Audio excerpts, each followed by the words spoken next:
the painful feeling felt more comfortable than the good feeling. Yeah, And to that. yeah, and it was more comfortable to like cry in an Uber home than sit there and like let someone love me that well. I pick apart the promises before you even make them, just so I can feel like I was right when you go break them. Oh, so good. That Yeah. was I just got chills again. And she just sped read it, and I'm still like, oh my god. At this point, it's like the more content you put out, the better. So I think people are kind of taking that approach of just like, I think this is good. I think this is okay. Put it out anyways. Don't let it sit on your computer. And then that could be the song that like breaks you. I really need to release the Mark song. Yeah. That's what I it's really going to be do. called now. The It's Mark just song. called the Mark Mark song? song. And yeah, it should have. There's truly no reason why I'm in front of you or breathing or still living right now. Very much should not have made it out of that alive. Please remain seated. Welcome, everybody, to the Rodriguez Project here at Mastermynd Media. Longtime friend. Yes. You're one of the friends that I met in such an interesting time of my life. Tell us about it. Well, it was like this snapshot in time that I met so many great people. And do you remember the night that we met? Vaguely. Not gonna lie. So Angel Taylor is with us today. That's not to put any stamp or like. No. Okay. Because we had a lot of similar nights. Yeah, we but did it was in a more. row. It was more meaningful for me because I walked into a place I'd never been before. Right. Room 5. Right. And I walked up and I heard somebody's voice just pierce through, and I was like, "Who the fuck is this?" And then sat down, and you just really controlled that room with your voice and the songs that you sang. But yeah, it was one of those moments. I'm like, Thanks, man, I need to Mark. be around these people. But yeah, so That was a long time ago. it was, and you've had quite an interesting journey so far. Yeah. In music, in life. Yep. So I talked about a question I like to start some of these podcasts off Yeah. with. So where would you say your movie, if your life is a movie and you're living a life worth making a movie about, which you are? Right. I think so. Yeah. Absolutely. Totally.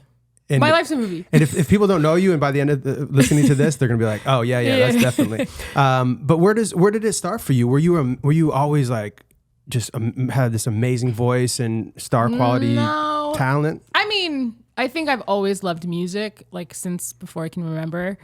But I think if it had to start somewhere, it's probably like 12, 13. Yeah. Like childhood still, figuring out like parental issue, family drama, crazy dad.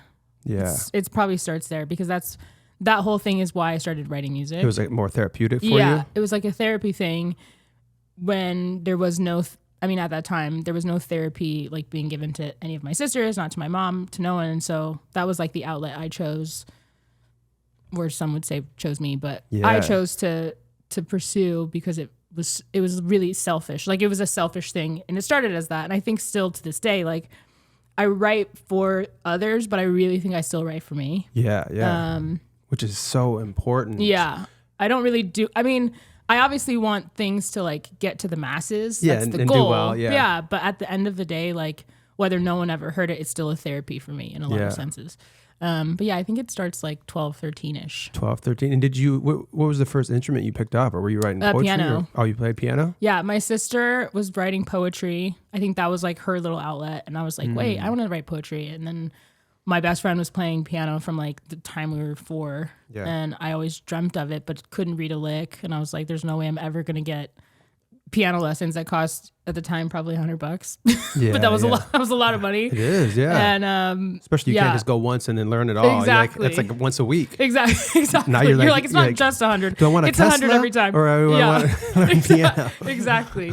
But yeah, I think just trying to like not copy, but I was like really interested in what my best friend was doing with piano. Couldn't play, but my mom was working at our church. There was pianos everywhere. And so when my mom would clock in for work, I would like, so to speak, clock in and sit at a piano for as long as she stayed at her job. So I mean, it was like a place for me to escape, I think, too, mentally.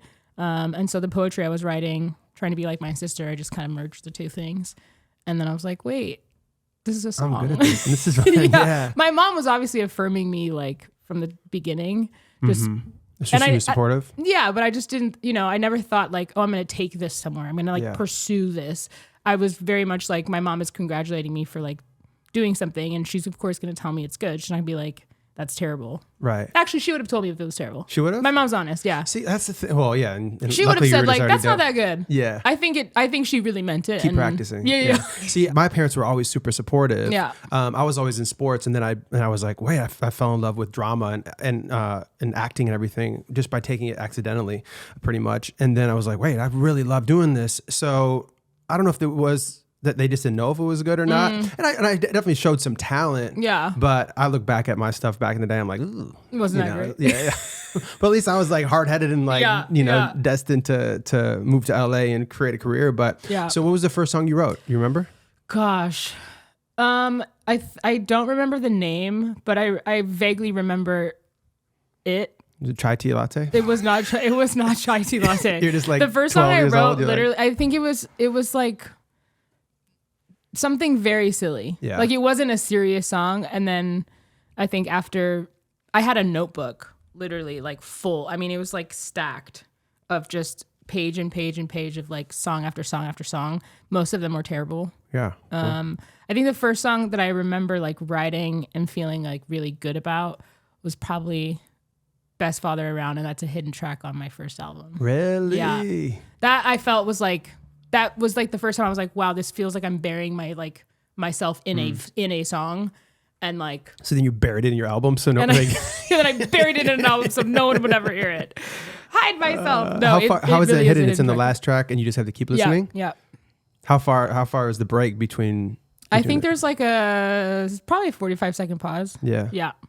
People have told, obviously, if you bought the album, I'm sure everyone's heard it, but it's not even like written on the back of the album. It's not even on track list. Wow, that's dope. The only album I remember that happening was like Green Day's Dookie, I think, had a hidden song. Yeah. Did, right? Dookie. They had a song about like going to some guy's house or something like that. Yeah. But I remember finding that. It's the best shit ever. It used to be You a gotta bring thing. it back. I know. I feel like people don't do hidden tracks anymore. People are like, why is your single that you're releasing that you released yesterday? Yeah, yesterday. When this comes out on Saturday. It'll have been released on Friday. Yeah. So they're like, why is this song like 18 minutes long? Like, you have to keep listening to find out. And there's like 6 songs in there. It's a whole album. The single is the album. Ooh, maybe. Can you do that? No, probably not. See, I don't think so. Because I'm the same way you are. Like with writing films and whatnot, I'm like I'm very strategic about what I do and how I place things. Yeah. But you really do have to have it be for you at the end of the day because there's so much that you can't control. Yeah. Rick Rubin talks a lot about that in his book, The Creative Act, and it helped really confirm for me that I'm okay. This is my piece of art. Let me make sure I love it. Yeah. And have some strategy and commerciality or whatever, but. Once you finish it and whatever it does in the world, that's not up to you. Yeah, I and some people I think like judged the idea that I was only making music for myself at first, but I think I take a piece from that same concept of like, if you don't love it, like why would you put it out thinking anyone else would? Yeah. You know, I think like knowing that you believe in something is more important, or is more important than like trying to put something out that you don't even believe in. Yeah. It's like, why would you do that? Why? So yeah. Music is definitely a journey and has been a journey for me in a lot of ways, but we can get into that. How many songs do you think you've written since then? Oh, I honestly, it's an embarrassing. 1,000? More. Really? Yeah. There's so many records that I have sitting in my iTunes that like have never heard the light of day. Really? Yeah. Like recorded even. But here's the thing. So I think the internet's so... It's the perfect time for anybody to do anything. Yeah. And like having all those songs, especially if they're solid and they tell a story or what have you. Totally. And because you being so talented, like I'm sure there's songs you're like, oh, that's not that good. However, if you do put it out, right, the market might decide differently and be like, this is the best thing I ever. know. So but there's a lot of, I mean, Spotify is like a blessing and a curse, I think. It changed the course and like trajectory of how music is released and like digested by everyone. And so now when I look at it, like I got signed when Spotify didn't exist, when like record labels were really searching for artists and searching for talent, and you couldn't just put something out that you made in your bedroom and then blow up overnight. Because like that's true. People are doing that. Like literally Post Malone did he put his song out on SoundCloud. Yeah. And it really took off. It Yeah. was White Iverson. Yeah. And it was just like And next it goes. day. Yeah. And so I think even me as an artist having to learn like the way that music is changing, like Spotify really is its own Instagram, so to speak. Sure, And it's yeah. like at this point, it's like the more content you put out, the better. So I think people are kind of taking that approach of just like, I think this is good. I think this is okay. Put it out anyways. Don't let it sit on your computer. And then that could be the song that like breaks you. Yeah. That's what Russ's approach was to release like a song a day or Yeah. a song a week or something. Yeah. That guy's got so many songs. Yeah. So many songs. So many songs. But I mean, yeah, I would There's a love to lot. hear your catalog, or even just Yeah, to put it's it on wild. one big like album or something and just release it as like the The Angel Taylor experience. like a roller life coaster. with Angel Taylor. Can we get one of those hidden songs on the Rudolph? Ooh, yeah. By the way, I don't know if What? I've ever told you this. When I write, I listen to your music a lot. On Do you? on two different projects. Like if I really want to get into like feeling something, if I'm Yeah. writing like a breakup song or like love like or breakup scene or something like that. Yeah. But I listened to it when I wrote I Trust is a film that we've almost made a couple times and are lining things up to eventually make. And then Rudolph was my most Yeah, recent. yeah. And while if I ever want like your music, I listen to Len and Stella's music. Okay. Phoebe Bridgers, who you Yeah. introduced me to Yeah, years like and a years friend of ago. mine. Yeah. Yeah. Like I remember like that. It's like something within that style of music. I'm honored. Yeah, Those are yeah. two fantastic females. So Yeah, absolutely. Wow. But yeah, Thanks, Mark. but yeah. So so with Rudolph, with we're lining things up to make it early next year. I want to have a lot of like the artists that I know, Yeah. and to make like a really cool indie experience. But it's also did you ever see the concept trailer we did for Rudolph? yes. So the whole story, Rudolph the Red-Nosed Reindeer doesn't exist, so they're personified on this basketball team. But I really want it to be like it's not a Christmas album. It's like a dramatic film, but Yeah. it takes place during Christmas. Yeah. So I want to do a cool like soundtrack with it. That You it's like should. almost like you can almost listen to it year round, Yeah. but there is some hints of Christmas. Okay. But yeah. I love So- that. I love that knowing that you listen to my stuff while you write. That's Yeah, really yeah. special. Thanks. Yeah, you got it. I'm like, All right, that's the show. yeah. No. Thanks, wanted to guys. tell you that. Go listen to my Thank single. See ya. Oh man, so yeah, like I know as you're dropping a single yesterday. Yep.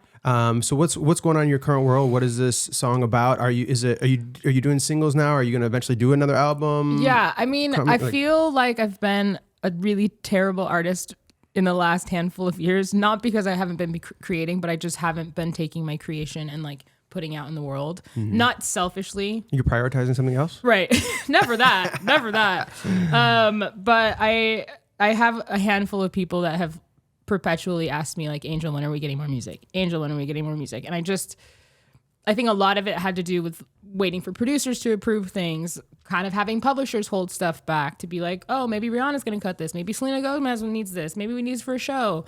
And so there's a lot of material that I actually have already recorded that I wrote a long time ago that's just been sitting. And so I think after coming back, I was living in France for 9 months. Story for another time. But coming back, I just, and even while I was there, I felt really stifled because I wasn't able to kind of, I don't want to say fulfill my purpose, but like I wasn't able to work. I wasn't able to create. There weren't studios in the town I was in. And so I felt kind of suffocated musically and had such an urgency to want to release something. And upon coming back, I was like, okay, I'm not waiting anymore. I think there's just something happened in my mind where I was like, all right, this is the moment. And I just had to get it out. This is one of those songs. It's called Half of Me. Wrote it truly after a really fantastic date. After After a fantastic date. date that really went south. It went south because of me. The song is literally about self-sabotage in its fullest form. Wow. It was really, I gotta listen to that. yeah, it was really kind of a traumatic. I mean, it's so bizarre because Chai Tea Latte, let's just reference an old song for a second. I wrote that song when I was 17 years old. Mm-hmm. And like, it literally happened. Are you about to play it? Don't you dare. Do you mean this one? Is this the song you were talking about? That's the one. Like, look at That little hair is Angel. fire. Right, look at little Angel with her. Wow. What do you feel when no you see auto this? tune in these moments. You don't need it. I feel I love auto tune. But This is when I walked into room 5. Yeah. She wasn't playing this because you didn't play this often. I found this like after. I was like, you're like, where's this song? and then there's probably millions of views, and I was probably like 800,000 of them. Just kept it on repeat. Could you see over those bangs? I couldn't, and I did it purposefully. Was it emo? At the time, I was. I mean, emo forever, but I was very emo and purposely was like, Auntie, she was doing my hair. I was like, don't cut those short, leave them long. It was just a dope, Literally. little look. Mysterious. Yeah. It's Yeah. mysterious. This is super nostalgic though. What do you feel like when you see this? When you see this person? When you hear this song? I think of myself in this moment as like still very naive. There's a pureness to it, of course, where like I don't think I knew what I was getting myself into. Like when I see this, I'm like, oh yeah, I was still like kind of going with the flow, but not knowing like not where I was going, but like what I was actually in. Yeah. In the grand scheme. But the lyrics are so unique too. Like even when you're like, did you say your address and stuff? Yeah, I mean, I wrote this when I was in this video. I think I had to have been 20 Yeah. or 19 maybe. I feel like this is around the time I opened for Adele. It might have been just after it. So you opened up for Adele. You did a tour with her, right? I did. Yeah, my very first tour was Which opening album? for Adele. Which album was she on? 19. She was on 19. Yeah. So I had to have been, and her and I are the same age. I had to have been, Really? yeah. I'm like 2 months older than her.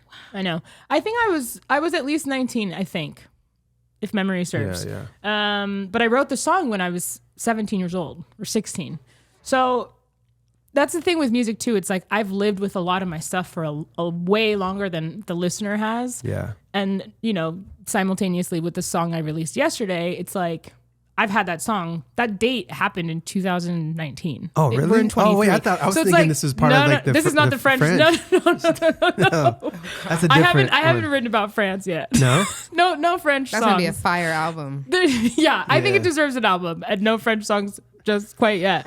But yeah, that day happened in 19, and now it's 2023. So I've been sitting with that story, with that song for a really long time. So when you sit Similar down, and you write a song, yeah. what's your process? Do you have like the same process? I know you sometimes a glass of wine, you got your Right, guitar. You yeah. write on guitar now, Yeah, or I usually write on guitar. I mean, I had a piano growing up, like not growing up as a child, but like I had the pianos from my mom's job. That's where I started playing, and then we finally got one. And when I started going on the road, I was playing keyboard, and the keyboard and piano are, people can say what they want, but they're very different instruments. Yeah. They're the same instrument, but a completely different feel. But I just stopped hauling it around, and then got really used to playing guitar, and it's just so much easier to transport. Yeah. So yeah, I now am writing probably 95% of everything is on guitar, which is so weird because I think even when I think of myself as an artist, I think of me on a piano, Yeah. but I play guitar. Wow, interesting. Yeah, But because yeah. I saw you on a guitar first. I Yeah. rarely, maybe once or twice on piano, other Yeah. than like this. But But my process, you were Yeah, saying, yeah. like I think my process is always different, I think, because sometimes I'm co-writing, sometimes I'm writing alone, but strictly if I'm writing by myself, it's either something that like Chai Tea Latte, where I literally wrote that in an hour max. Like I went home and I just sat and knew the story, knew everything I wanted to say really seamlessly and very quickly. That doesn't happen all the time, but I do find that those are kind of magical moments. when it's pouring out of you. Yeah, and it's just you yeah. can't even help it. And you're like, oh, that was done in 20 minutes. It's Yeah. like, wait, what? Like And- how? And then sometimes it's we kind of like mumbling through different words, and you're like, oh, yeah, and just finding melodies. there's a ship boat. There's a ship. There's a boat on the water, and it's shipping down. No, but I think the process changes. Sometimes it takes me a really long time to finish a record. Yeah. It's something that I'll start and then kind of put away and come back to.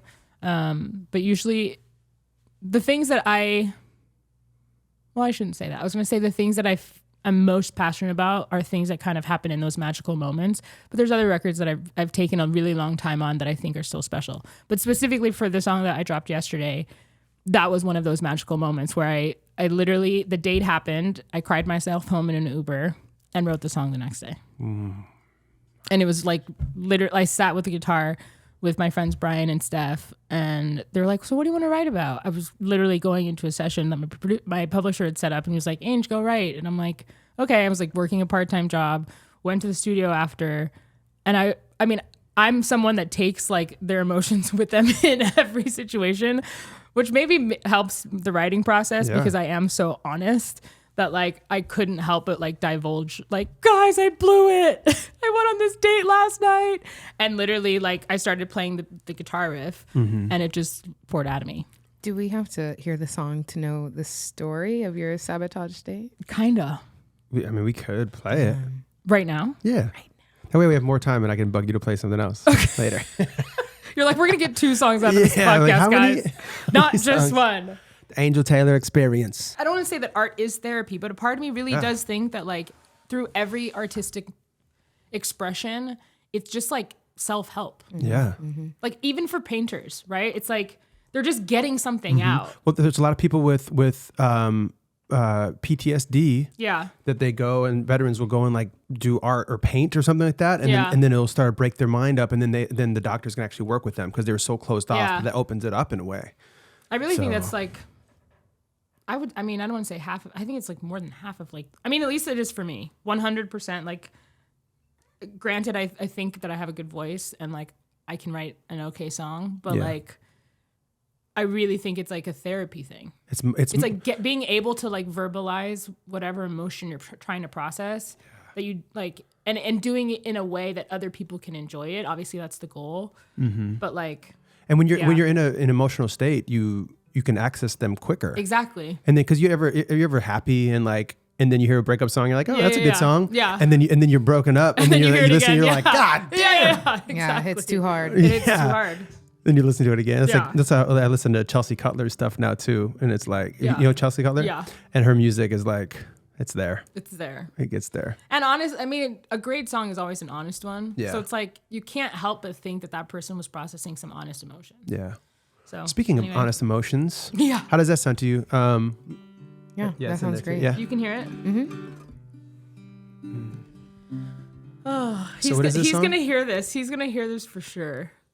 Yeah. So Make 'em hear it if you're good. listening, thanks for taking me on the date that I completely blew 100%. Yeah, thank you, man. Because we appreciate it. now have this song from it. Yes. Yeah, this is called Half of Me.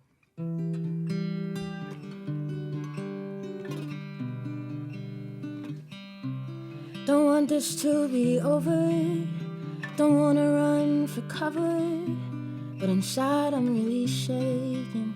Yeah, I know that I'm so good at faking, but I don't wanna fake it. Want you to see right through me, but I'm scared if you really knew me, you'd see everything I'm hiding behind all these walls I keep on trying to justify. So I pick apart the pieces that I really like about you, just so I can find something that I can hate about you. Oh no, there you go, no. And then I'll push you far enough, you're falling off the deep end. Say that we mean nothing, but I know I'll just regret it. Oh no, there you go, no. But I wanna stop pretending and only giving half of me. So sick of barely living. I wanna love with no apologies. 'Cause you're the second chance I wanna take. No way I'm gonna make the same mistake. Show me a new beginning. Tell me you love all of me. Wish I knew what you were thinking, or even what you're feeling. 'Cause these nights just get so lonely. Yeah, I know that he could never hold me the way you know how to. But it's just so confusing, 'cause what you say and what you're doing, and inside I'm really breaking. Yeah, I know I shouldn't be here waiting, but I'm waiting here anyway. So pick apart the promises before you even make them, just so I can feel like I was right when you go break them. Oh no, there we go, no. But I wanna stop pretending and only giving half of me. So sick of barely living, I wanna love with no apologies. 'Cause you're the second chance I wanna take. No way I'm gonna make the same mistake. Show me a new beginning and tell me you love all of me. I wanna give you more than half of me. Wanna give you more than half of me. Wanna give you more than half of me. 'Cause you're the second chance I wanna take. No way I'm gonna make the same mistakes. Show me a new beginning and tell me you love all of me. Yeah. That's amazing. Dang. Thanks, guys. That is so beautiful It's really spelled out. and I didn't hold relatable. anything back. No, I that was was like, so there's no- good. I have a tear on my right eye right now. she's like, I'm gonna cry. The unhealed half. yeah. I don't know if I've ever heard a song of yours where it didn't have the lyrics are just a fucking hit. Thanks, man. It's real. That's man. Yeah. I know this just released yesterday. Yeah. Even though this is Sunday, so it comes out Friday. This airs on Saturday. That is Yeah. It was perfect. a hit. It was Thank you perfect. so much. That's a hit. Thank you. Perfect. Thank you. Yeah, I've always felt so like passionate about it. I think specifically because not that I always aim to write honest, but I really felt like I was like word vomiting when I was writing it. I was like, oh gosh, this is so obviously about this that like if he ever heard it, I would be like, that's my apology. Wow, you know, yeah. it feels that tangible. What was the pick? What was the line? The picking up the pieces. I pick apart the pieces. Oh, The what is promises. it? Is something about promises? Pick apart the pieces. I pick apart the pieces that I really like about you, just so I can find something that I can hate about you.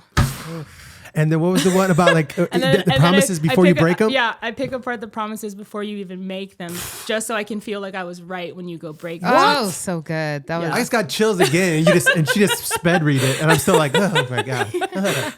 You add your voice and guitar and a live performance. It's like, yeah. So you've always known that this song. Okay, this is eventually it's gonna. It has knew everything. I knew that it was special enough to like release it. I never doubted like actually putting it out there, even though it is such a vulnerable song.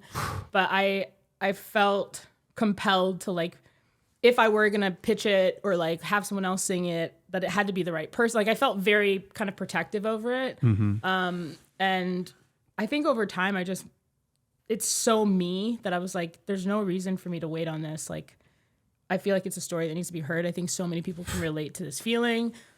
There's so much like emotional maturity or immaturity in my case at that time, like that I think people can still relate to and are trying to heal from and heal out of. People are starting to realize that, right? Yeah, and being able to like know your worth and know that you are worthy of something good. I think that's the kind of the entire like message behind it is like not giving half yourself because you're scared to like give your full self. Yeah. And would you be, so when you say self-sabotage, you would give only half yourself so you wouldn't actually Get hurt. Yeah. And then, because that is the biggest thing, like that's Yeah. like even before Jai and I started dating, I was Yeah. like, I'm not ready to fully get in yet. And I was Right. like, I don't want to hurt you and this to be a rebound. So I need to go through it and Yeah. like overly communicated everything and trauma dumped on her. And she was just over Trauma here dumped. holding it all. Like, Yeah. all right, let me know. No, but because she had just gone through something too. Yeah. But even in the beginning stages, it's hard to give yourself Yeah. fully. Yeah. And even and I think in this relationship, I was able to kind of put my toes in eventually and not realize when I got to the full. And And then, luckily Scale I feel back, it's like, oh fuck, we're here. I just Yeah, distracted yeah. him with other things until he was until we were in a relationship. I was like, "You're my boyfriend. You didn't know?" You're like news to you. Yeah. We've been dating for 6 months. yeah. yeah. But it is, because it is very scary. So and I know myself, I've always kind of like never wanted to go there again after past relationships and stuff. Yeah. But it's so important. You Yeah. have to benefit from the good things. Yeah. You have to. Yeah. Do you feel And like you're able to do that now? Yeah, I mean, it took a really long time. Again, like I wrote the song in 2019. It's now 2023, and a lot of time has passed in between that where I had to like sit and reflect, because that was never like recovered from. Right? Yeah. It's like his heart was broken. He felt like trust was lost, in a lot of senses, and rightfully so. Right? It's like, how can you, like, why would someone take something that you're giving them that's good and like throw it away and then feel like, oh wait, let me try that. Like, it's a risk on his end at that point to be like, okay, let's like try this again, So I understood in the moment, like where he was coming from. It didn't take away from the fact that I was kind of in a weird twisted sense, and people that have dealt with like childhood trauma and other types of like just emotional trauma, I think will understand, like sometimes the painful feeling felt more comfortable than the good feeling. Yeah, you're drawn to that. Yeah, and it was more comfortable to like cry in an Uber home than sit there and like let someone love me that well. And I think that's like ultimately where it all came from, was like, I don't want to do that anymore. Yeah. Like, it's terrifying, but like you're living half a life. You're like giving someone only a half of you. And that's not fair to them, and that's not fair to yourself. And so I've obviously had a lot of time since writing that into present day to now feel like I have and I own like my own worth, and knowing that like good things that do come to me aren't things that I should shy away from. It's things that I'm totally capable of embracing. Yeah. And if you're only giving yourself half of yourself to a relationship, where else are you only showing up halfway? Exactly. But okay, so that was after, how did the date go wrong? Because We want the story. Yeah, she's like, give me the tea. Yeah. Give me the tea. Well, hi. I'm sure he follows me on Instagram. I think this is probably gonna get wind. He's gonna get wind of it. He actually works in the music industry. And we met because I was gonna end up working with the company he was working with. He asked me on a date. We went to a really cute wine bar. I was attracted to him, but I wasn't like, oh my gosh, the man of my dreams. And I was kind of still like, not brokenhearted, but just like jaded from relationships in general. And I was like kind of hesitant to even go. And my girlfriends were like, Ange, this guy's clearly into you. Like, go have a blast and see. You never know. You never know. Plus, And he so- said wine bar. That's where you take Angel on a first date. Yeah, if you're curious, guys, Yeah. it's a wine bar. But we went to this wine bar, and he picked me. It's just everything was like very storybook. Like, picked me up, opened the door, like paid for everything. And so in my mind, I'm just like, this is going really well. And at that point, I wasn't trying to like downplay it. I was like really like in the moment, present. And he took me to a private concert for a band that he was representing at the time. And we go to the show. You too. Yeah. Bono. It was you two guys. Angel. Yeah. I'm a fitness model. Inside joke. We go to this concert, and I'm like, at this point, like I walk in, and I think the moment, if I really have to sit and process and think like what the moment was where like it started to turn for me, I think I felt so insecure that he was like so well received by everyone, which is such a weird thing. But I think like I have always been drawn to men that are like shy and wallflowery and like keep to themselves, and I'm like the personality. I'm the one that's like, again, projects. Let's not have any more projects except the Rodriguez project. But I'm like drawn to the project type. Yeah. And he was so secure in himself, and everyone received him well. And I was like, what is going, like, this is so uncomfortable because I'm so not used to this. Yeah. And I just didn't know my place in that situation. So I found myself kind of being the like wallflower shy girl. And I was like, this is so not me. Like, wait, what? This has to be wrong. This has to be wrong because it never feels like this. It doesn't feel this good. Someone's not this confident. Someone's not making sure I'm okay. Like, it was really, I think in that moment at the show, seeing everyone like, hey, oh my gosh, man, no way, what's up, bro? Like, it was not that he was like the most popular guy in the room, but it felt like that in the moment. He's like, Angel, you doing good? You're like, yeah. Why? What the fuck? Yeah. Why You the mean, why fuck you checking? are you asking? Yeah. You think It I'm not okay? Which You is, think I can't? which is so, Was it no, but that intimidating? literally, it was that. Yeah. Was it in like an intimidating feeling in the beginning? I think I was insecure. Like when I think about it, I just think I didn't know my place in that moment. And I was enjoying the date itself, but like couldn't fully enjoy it because I felt uncomfortable. Yeah. And so we watched the show. We're having the best time. And he's like, hey, like my roommate's having a music video release at the house. Like a bunch of my friends flew in from out of town. Like it's a really special event, but like I want you to meet everyone. And things, I mean, this is like moving like in the same evening, right? So I was like, okay. And I'm just like trying to, again, keep up. But I'm like, whoa, now he wants me to like meet like close friends that are flying in out of town. Like, what do you mean? This is crazy. And so my mom had sent me a text message on the way. The text message was kind of not cryptic, but kind of like, have fun, but be careful. Like a very motherly text. But that also was like in my mind, like, yeah, something bad's gonna happen. And I literally, nothing bad was happening. I get to the house, I'm like meeting all the friends, the music video like premieres, and I proceed to literally go around the entire house function asking everyone like, why the hell are you guys friends with this guy? Like, why is he even cool? He's not that cool. Like, I don't get it. Like, to everyone. and I'm so embarrassed to admit it. But that's, I mean, this is years ago, but I literally like that, to me, that I knew that would ruin it. I knew that doing something that cuckoo and like, why would you ever do that? Would spark something in him to be like, whoa, no way. Because he was so yes, like it was so like, I'm so into her, like, and not that it was happening too quickly, but I think he just had a confidence that I was not familiar with when it came to relationships, and it freaked me out. Yeah, it became like avoidant, right? Like the attachment style. Exactly. Is like, so at that point, at first, like, okay, cool. And then once that happens, like, okay, sabotage this before it gets too much. Which, so it's not that you're doing something cuckoo. It's like, this is just how you responded based on that. And I think you being so real about that makes other people go, oh shit, yeah, I've done fucking things like that too. Totally. And I think, I mean, in hindsight, like hindsight is 2020.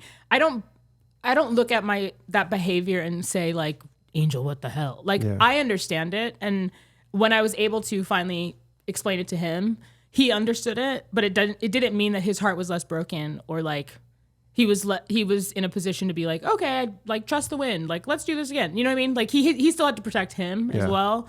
But here's the thing. Yeah. I'm a similar way or I was before. And then I got a little bit, after a bad experience, I stopped being so like open so soon. Like I would be the kind of person, just started dating and like, here's my family and everything. And then that also isn't maybe the best scenario either. Right. So yeah. There is a balance. There is a balance. And I think he was coming from a place of just excitement of like, I'm taking this girl that I really like on a date and I want everyone to know about it. Mm-hmm. And even that was uncomfortable. Like, someone being so excited about me felt uncomfortable in a way. But when you don't have your own self-worth, that's what happens. You're not ready for it. It feels overwhelming. And it feels like, why are you like I don't get it. Like, what's your deal? What day of the week was the date on? Wednesday night. Wednesday? Yeah. Oh, shit. Yeah. Good thing if it was a Saturday, it wouldn't even have made it to the second. Oh, my God. That's a Wednesday for him? It was a Wednesday. Bono? Bono on a Wednesday? He's like, Bono I'm never on going on a date on Classic. Wednesday again. Yeah, standard. But yeah, I proceeded to go around the room, literally one by one, asking his like dearest friends, people that like flew in for this thing, why they would give him the time of day. I was like, there's dirt on him for sure. Just give it to me. Like, what is it? And one by one, not kidding, people just started slowly leaving. I'm not joking. And that was not because the music video had already premiered. Let's just put it that way. And by the end of the night, he was like, hey, can I talk to you for a second? And I was like, yeah, of course. I was like, at that point, I was totally fine because I was like, whatever. I knew what I had done at that point. And we had a little chat and I got in an Uber and like, now looking back, like getting in the Uber and feeling that empty feeling felt more, like I said, felt more comfortable than like sitting in an enjoying environment with someone that was like super into me. It was that uncomfortable. Yeah. So many self-sabotage is not the way. It's not. Don't do It's it, real, guys. but don't do It's real, but don't do it. Grow from it. And thankfully, you know, again, this song is 4 years old. 4? Yeah. 4 years old. And yeah, I'm happy to say I'm on the other side of that. Yeah, thankfully. yeah. What a great lesson that is. But yeah, it was something that I had to get off my chest, and it literally happened. I wrote this the very next day. So Wow. I know. It's crazy that it's out too, because it's one of those stories that I'm embarrassed to tell, kind of, because it's like, geez, dude, really? But like, I'm also elated to tell it because I can tell the other side. You know, it's like, I didn't stay there. That's not who I still am. And I do think that in one way or another, so many people have been in this position where they don't feel worthy. They don't feel validated in whatever relationship they're still in, if they're stuck in it or whatever. It's like, being able to get this out and tell the story, but then tell the other side, I think is the rewarding part of it for sure. Yeah. Yeah. We're very happy that happened because the song is amazing. Yeah. Thank you. But I complimented you on this before. It's like, I love your stage presence. Like they come together seamlessly, but like when you're in the zone in the song, most of the time, every once in a while you'll break a fourth wall and you'll say something like just to, you know, be silly. Yeah. But I love how you talk to an audience at your shows and you make them feel so welcome. And then it's like we know you right from the get. And I think that's such a huge talent as well. Thanks. And like even you sharing this story, that's really difficult to do. But taking that and to be like, yeah, that's what I did. Yeah, I mean, it's like, yeah, I think especially in art, it's like there's no reason to not be honest. Yeah. Right? It's like, what's the point of giving art that isn't fully transparent? People can't relate unless it's not transparent. Yeah, so they can read it like kind of subconsciously, Yeah, even where you're like- it doesn't register because you're like, nah, exactly. tell us everything. Exactly. And I pride myself in telling honest stories. I think that's like, if it's really a therapy for me, like I claim, like it's gonna be transparent, it's gonna be honest. And I think that translates to my stage presence, where I think by nature I'm just a very like, what you see is what you is what you get. So it's hard for me to put on anything for anyone ever. But I think that honesty, I always just want to like be consistent in my storytelling, in the way that people view me as an artist when they see me on stage, when they see me off stage. Like I just want to be myself. Yeah. Fully. So If we need for a transition, I was going to say, and now for a wardrobe change. All right, there we go. Magically. Much better. Yeah, you guys have sodas too? right. So, yeah. What? Brought to you by Mastermynd Soda. Yeah. You want dark or clear? Darker color. Dark or clear. Okay, so yeah, this weekend. Shh. I'm joking. Quiet. So this weekend or this week Yeah. is a Big week. big week. This was a big week. This was a big week, and one of the scariest things Yeah. that could ever happen happened. Yep. How many years ago? It was 7. 7 years ago. Yeah. And that is why you chose to release a song in the same week, or Yeah, kind of. I think when I was thinking about it, I felt just like the idea of that person being, I should say the person I was when I wrote Half of Me, and the person I am today, and the person I was like when the worst thing happened. I think there's some sort of like completion that felt right, releasing it like in the 7th year. 7 is like the perfect number. And so I think I always want to have like a meaning to when I release something. Sure. And it just happened that correlated really nicely. But wow. I probably would have released it this year, period. Yeah. But it just so happens that like I got to release it really close to the anniversary of Yeah. the worst thing ever. So Right, but you also even mentioned it's almost like a rebirth moment too, Yeah. right? So Yeah. so what happened yeah. in 2016? I was in the middle of a world tour. I was touring with Armin van Buuren, and really in a dark place, emotionally, mentally, spiritually, you name it. But like very distracted because I was traveling the world, doing what I love. Flew back home from Spain, had caught some sort of flu, was really under the weather, but I had like a little bit of time off. I think I had like maybe 2.5 weeks or something. And I was dating someone from Tinder. So that can also, no shade on apps, but like I was in a place, let's put it that way.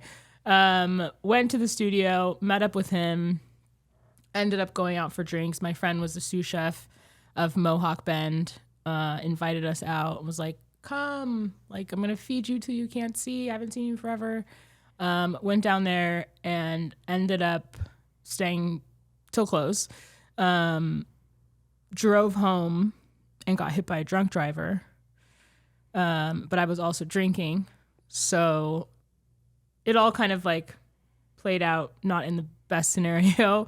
But yeah, I got in a massive car crash, flipped my car off the 5 freeway 3 times and got my head split open. And yeah, I should have. There's truly no reason why I'm in front of you or breathing or still living right now. Very much should not have made it out of that alive. Yeah. For sure. Yeah. Yeah. I forget how I even learned about it. But yeah, I remember just like you're at the hospital and like, Yeah. And coming to see you and how swollen you were Yeah. and like lost part of your ear and Yeah. all of that. And then you're kind of, in a daze because you didn't even remember the accident. You woke up, right? Yeah. In the, Yeah, I woke up in the hospital. My sister had already arrived and my mom was on her way. My mom lives in Northern California, so she had a really big drive. But yeah, I don't remember the accident at all. Like, I don't have a recollection of getting hit. I don't have a recollection of flipping my car 3 times off like an off ramp. Like none, I don't remember any of it. I just remember waking up in the hospital feeling, in truth, quite okay because I had so many drugs flowing through me at that point that I was my body was numb. Mm-hmm. But yeah, I ended up staying in the hospital for like 13 or 14 days, like 2 weeks, I think. And 2 head surgeries. And then, when I woke up, I wasn't in a place of gratitude, which is to me anyways, is like the thing that I constantly think about, because in any other world, you would imagine that someone surviving a car crash that's a near-death accident, like would of course wake up in a moment and be like, oh my gosh, I made it. Like I'm here still. How crazy. Thank God. And I literally woke up more depressed than I probably was the night before. Yeah. Like it was almost, I think at that point it was more of a realization that I had to face my own demons and really like come to terms with now talking about like what the heck is going on, where were you, what's happening in your life, like answering all the hard questions that I was kind of putting off that you needed to, that I needed to for myself even. Yeah. Like, and even look at that point, it's like looking in the mirror and seeing like shame and being like, okay, how did I get here? Yeah. Like, how did I get here in the middle of a world tour? Like, when you're I was thriving at that point in a lot of people's eyes, but like I knew just how dark and like lonely and sad I really felt. So I think coming to grips with being forced to have to face that put me in a really, again, vulnerable position. Yeah. So I woke up pretty depressed. Wow. And then so after this life-changing moment, what is that process of getting things back and figuring your life out and actually battling those demons and things that you weren't? It took me a while because upon waking up I was super depressed still, but I was really adamant about getting better. Like I was like, I'm not staying in this hospital for like another day more than I'm forced to. Yeah, you always have that drive too. I love like when you're at the gym and doing your runs and everything. Like you inspire so many other people. It's like we're gonna fucking do this shit. Thanks. So So I whatever it was, I just knew like, wait, I'm still on a world tour. Like I have to complete this. Not only that, I was supposed to be flying to France for a songwriting camp, and I was like, France. love France. Can't get enough of France. But I was supposed to fly to France, and that was going to be my first trip to Paris. And I was like, there's no way I'm missing that. Mm-hmm. Like, so which is so crazy because again, like when I think about it, it's like you just survived a near-death car accident, and you're thinking about like Paris. Like, I was just so out of sorts in so many ways. And that's one of the parts of the story I remember you telling. It was like when the when the police officer came in that saw and he Yeah. just looked at you like, how? Wait, How are you here? Even how you explained it. I don't know if he said it or if you said it. You're like, he was like, you're crazy. The fact that you even just Yeah. like, how did you do that? Like you were superhuman. Yeah. It's truly a gift. Like when I tell the story, it sounds storytelly-ish. Yeah. Like that didn't really happen. But for me, it's literally been the thing that's changed my entire life. Yeah. Because telling it is one thing, but going through it is another. And thinking about who I was then and who I am now, they're two completely different people. Yeah. Fully. Yeah. But you are exactly who you're supposed to be now. Yeah. And without that, or if, some people don't make it through Yeah. that moment Yeah. or don't get that The opportunity, to have this awakening moment, Yeah. or if they do, then they don't take it. Yeah. You took it. Yeah.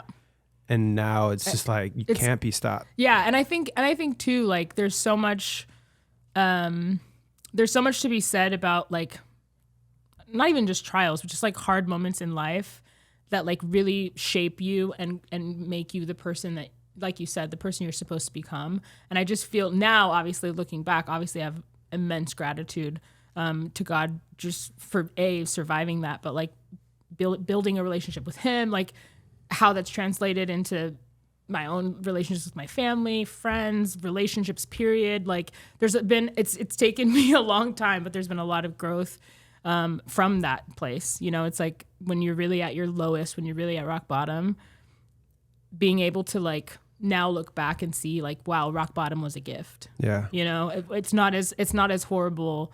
I mean, granted, would I have loved to like learn these lessons in a softer, more gentler way? I'll do, Probably, but that was your. So if we're talking about life is a you movie. make a movie. You Yeah. have your opening image of you 12 or 13 Yeah. and like got a piano potentially, whatever.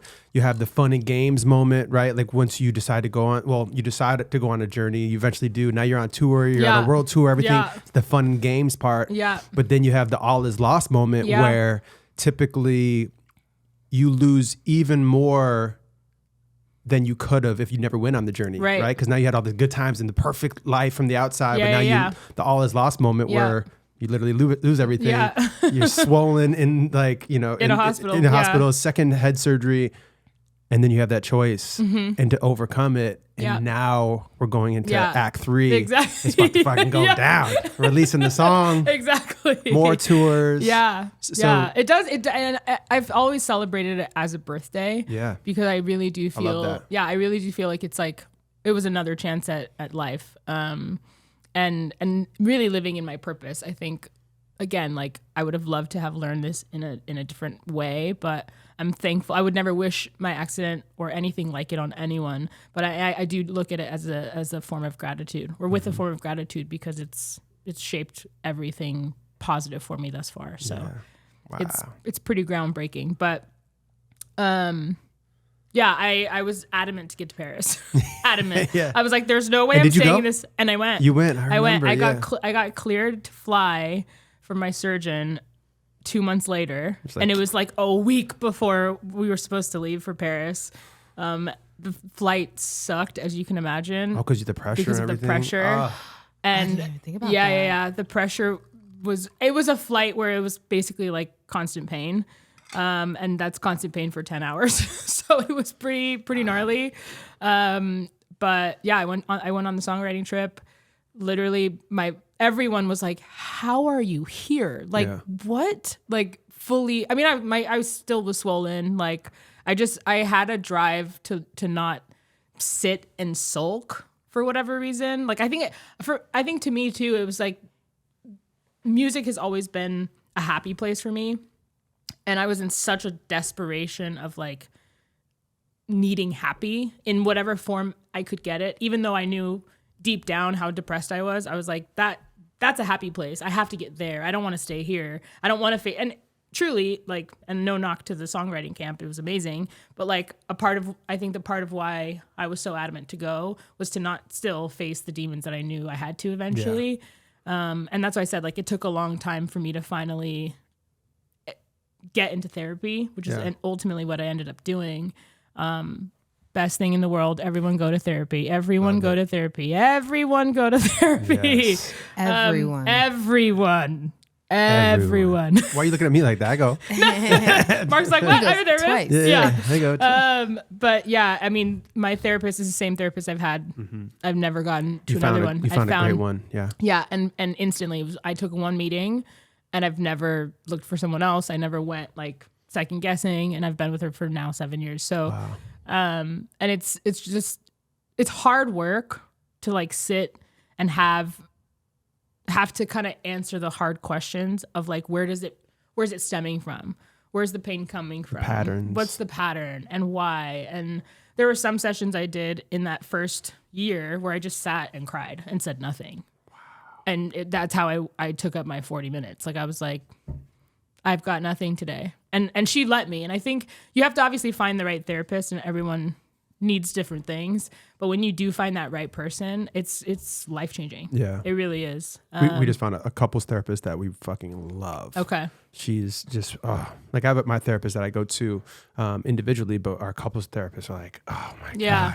You just, It I really miss her. feels like a gift. Like it really, I mean, once you're open to it, a lot of men aren't, and it's like, I Yeah. don't need anybody to tell me. It's like, yeah. but once you fall in love with your health and healing and wanting that stuff, it becomes addicting. Yep. Because it's like, wait, I want to continue to evolve Yep. versus being the same person. Exactly. And staying in that same pattern and seeing, I mean, ultimately, even like when I think about where like life up to that point, it's like I was just repeating a lot of bad habits and bad patterns. And I didn't really have the tools to grow from them essentially. And so I think that's why therapy comes into play. People are like, oh, I don't need a therapist. I can figure it out myself. I'm like, have you figured it out yet? Without one, you're repeating the same pattern. And that's part of their job, is to help you understand how, so you don't need them in the Exactly. future. Yeah. However, that's like, even when we go in for one thing, something else comes up, like, oh, let's tackle that now. And it's just so relieving. Yeah. Oh, it's You, the, it's the best. yeah, and I think like for me anyways, falling in love with my healing took a lot of my own efforts to find love for myself. I think a lot of times people don't want to find their own healing because they don't think they're worthy of it. And so they stay in like a place where kind of being an unhealthy person is just comfortable. Yeah. And they don't ever want to move out of that space. They're used to it. Yeah. Yeah, and it's terrifying also. Like there's a lot of fear that comes around having to, sit with yourself and ask yourself really hard questions. So I get it. Like I see both sides. I see who I was then and why. But man, I mean, there's nothing like growing. Yeah. So You know? say that accident doesn't happen. Who's Angel Taylor today? Oof. That's a scary thought. I don't know. I can't imagine that. It's such a marker in my life that I can't imagine it not having happened. And if it hadn't, I really think I would be doing the same stuff. Yeah. Just worse, which is why I'm like, oh, like I can shudder at the idea. And Because there's I had a guest on a couple weeks ago, and he was talking about how we love troubled artists. Like we love troubled artists, and like we want them to like, have their pain and put it into their music or into their acting and method and all this stuff. But there's a level of that we like. Yes, we do love that, and I think it's because I think we all want to feel something. There's Totally. some element of like feeling like a human. Yeah. But I think there's like anything, there's balance in life. You need that balance of like healthy. yeah. And you songwriting is therapeutic, so that also helps you evolve. And Yeah. as other people hear it, they either learn from you or they have their different experience through it, and they think about something totally different, but it hits them. And that's a crazy thing too. I mean, I know the power of music as a listener myself, but man, the gift that being a musician gives and letting other people hear your story. There's so many people that I will maybe never meet in person who have messaged me over the years about how a song has radically changed them in X way, or like, oh my gosh, that got me through a depression, or oh wow, this one song you wrote when I saw you performing in Boston, like I was going through a divorce, like crazy, like real stories that people are living. I now order chai tea instead of Right, exactly. Exactly. Like there's real stories that people have they are living, but like they have heard the song, whatever song it varies, but have heard the music, and it's really like helped them grow out of a really dark impacted them space. more than maybe the closest people around them, because Exactly. of the way that you Yeah. can. And that's it. affect I mean, people. and that in and of itself, I think is just like the final gift. Yeah. You know, it's like, I do it for myself because it is a therapeutic thing, but the reward really does feel like having people relate to what you experience also, Yeah. and growing from that place. Yeah. So It's a gift. I saw who said it. The Rock. I forget who said the actual quote, but it was service to others is the rent you pay for the room on earth. And I was like, oh wow, because I mean sometimes I love like helping a client with their brand and them make their dream come true. It makes me feel better than even when, or at least as good as when my stuff happens. Because I typically don't even celebrate my victories. I'm just like know. But I love helping others and getting them where they want to go is just. It's rewarding. There's a really good book you should read. I'm reading it right now. It's called The Courage to be Disliked. And this is literally a philosophy that they were just talking about, was serving others keeps you from being unhappy. So if all of your actions are based on serving someone else, not even just being not like a monk status, but like if you're looking to make someone else's life better, it just inherently makes you happy. Yeah. Inherently makes you happy. I love that. Yeah, that's beautiful. Yeah. There's something, I mean, the takeaway, I think, in giving of yourself, and not, because when I think about unhealthiness too, I think about selfishness. Yeah. And so and that makes perfect sense. It's like when you're able to give of yourself to others, that reward it's without a doubt It makes you feel worthy. Yeah, exactly. And like you have a place in the world, in society. Purpose. Yeah. A purpose. Yeah. Well, I love that. Well, But I can't imagine the accident not happening for the worst, actually, because I don't think I would be in a good spot. I can't imagine. I mean, it would have had to be something else. Yeah. You know what I mean? And I can't imagine Hopefully you would what have that is. found, you would have found Obviously, I would hope to God I would not be still repeating the same cycle. But there's people that do, so it's like, who's to say? But I am very, very, very thankful, and I celebrate it every single year. Wait a second. How old were you when the accident happened? 28. Because that's like a long 28. Because there's the 27 was club, I 27 or was I 28? There's the 27 club of like Kurt Cobain and stuff like that. I think it's 27. Was I 27? How old was I in 2016? Damn. Wait, let's really do the math. Okay, so 4 or 5. So 7 years ago. You're 30. I'm 35. I was 20. When's your birthday? March. So you were either just turned 28 or turning 28. You're either 27 or 28. Yeah. Close enough to be scared. Close enough to be Kurt Cobain. Yeah. Damn. Well, we're glad you made it through. Yeah, me too. Thank you. I love everything that you're doing and who you are. I've always loved who you are. Yeah. And that's one of the other songs that I love when you cover Who You Are by Jessie J. Jessie J. Yep. But yeah, you're just like. You've really seen it, Mark. I have. You've seen it over the years. Yeah. We met a long time ago. So, and you've been such a cheerleader of like Angel Taylor for what feels like forever. You're one of my favorite artists of all time, literally. And I have friends back in Michigan and stuff that had watched or listened to your music and whatnot. I remembered what is it, Like You Do? Yep. That was the first song I had ever heard from you. I'd known that song way before I met you. And I was she sings that. And it was such like a memory bank. Yeah. Like a song like in the memory bank. Yeah. And I was like, whoa. Yeah. Wow. Yeah. So I remember I knew that song, but I didn't know that you sang that song when I met you. And then to see who you are and then who you've become and how you continue to become and how you are exactly who you are supposed to be. Yeah. But I hope you've seen a transformation in my life. I definitely as well. have. Yeah. I feel like we have a special friendship because I do think that like we've really seen each other through different stages. Yeah. And some of them have been prettier than others, but like it's just cool to now really feel like both of us are coming into our own and like walking in our purpose for the first time, so to speak. That's something to celebrate, I think. So. Yeah. Well, let's celebrate Cheers with one to- more song. cheers Maybe we to got to us. get you out of here in a sec. Can we get the Like You Do song? Yeah, right. She's like, wait, can we throw I'm it waiting back? on that. Can we throw it back to Love Travels? Let me real put fast? this. Is this on this one? 3? Now it is. So I was thinking of what was the one I was When thinking? I Come Home. When I Come Home. Unreleased, guys. Yeah. So it was either that one or the Great Expectations. I have a song about Mark. Also unreleased. Yeah, I think you played it when we saw you at the play Hotel at the Cafe? Yeah, the Hotel Yeah. Cafe. I gotta release that too. Please. Yeah. Oh yeah. I have not played this I'm not exaggerating, in like 3 years. So let's give it a shot. And last time you played it, I probably bugged you to play it then. Yeah, easily. Let's give it a shot. I think I remember everything. But if I don't, we can start over. But yeah, okay.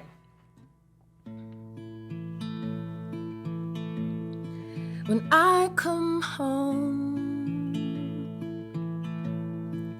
please be there.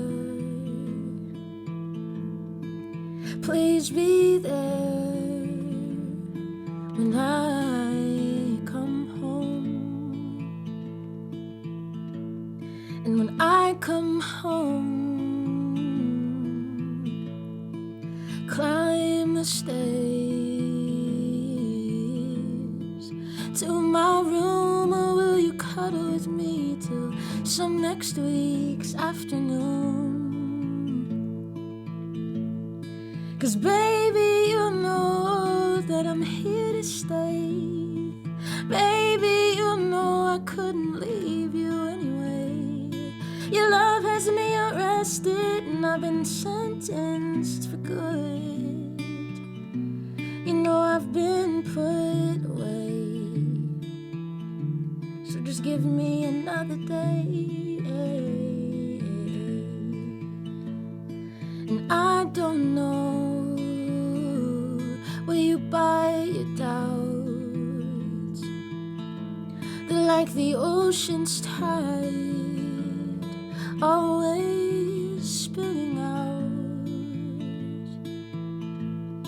So tell me when you need me to remind you again. I'ma give you that good loving and all that I am. 'Cause baby, you know that I'm here to stay. Baby, you know I couldn't leave you anyway. Your love has me arrested and I've been sentenced for good. You know I've been put away. Just give me another day. 'Cause all I know is that all I want is you. You and only you make me see all that you wanna be is the place that I call home. 'Cause baby, you know that I'm here to stay. Baby, you know I couldn't leave you anyway. Your love has me arrested and I've been sentenced for good. You know I've been put away. Just give me another day.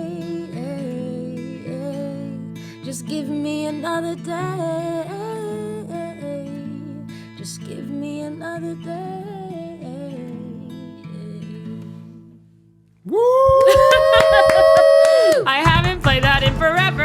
You know, I just got a flashback to Room 5, and when she plays it live, she'll like belt it. Yeah. And when you would stop playing, Yeah. and she would just be, it would just be dark, and she'd just be there, boom, On and the just stop chorus. playing, yeah, and then just do it a cappella, Baby, you know that I'm here to stay. and the whole crowd's just like this. Baby, you know I couldn't leave you anyway. I haven't played that in forever. So good. Maybe I'll play that. I should play that on Monday Yeah. at Hotel Cafe. Monday? You Yes. guys, Q. Monday, Hotel Monday, Cafe. yes. So 9 p.m. Singles out. Yep. This Spotify. episode's out. Yep. Go to Spotify. Yep. Angel Stream Taylor. it, share it. Give it to all the people you know. And then if you're in the LA area, Yep. in 2 days, Monday. Come to Hotel Cafe because I'm going to play it live Yes. right for you. I might play love when I it. come home too. Who knows? Yeah. You never know. You know, or the. I really need to release the Mark song. Yeah. That's what I it's going to really be do. called now. The It's Mark just song. called Mark the Mark song? song. That's It's fun. called the Mark song. I remember you hit me. You're like, "Hey, which of these titles do you like best?" I'm like, You're like, what? I don't know. I'm just happy to be on it. Yeah. It literally, Glad the to verse be here. literally, the verse is your. Do you remember it?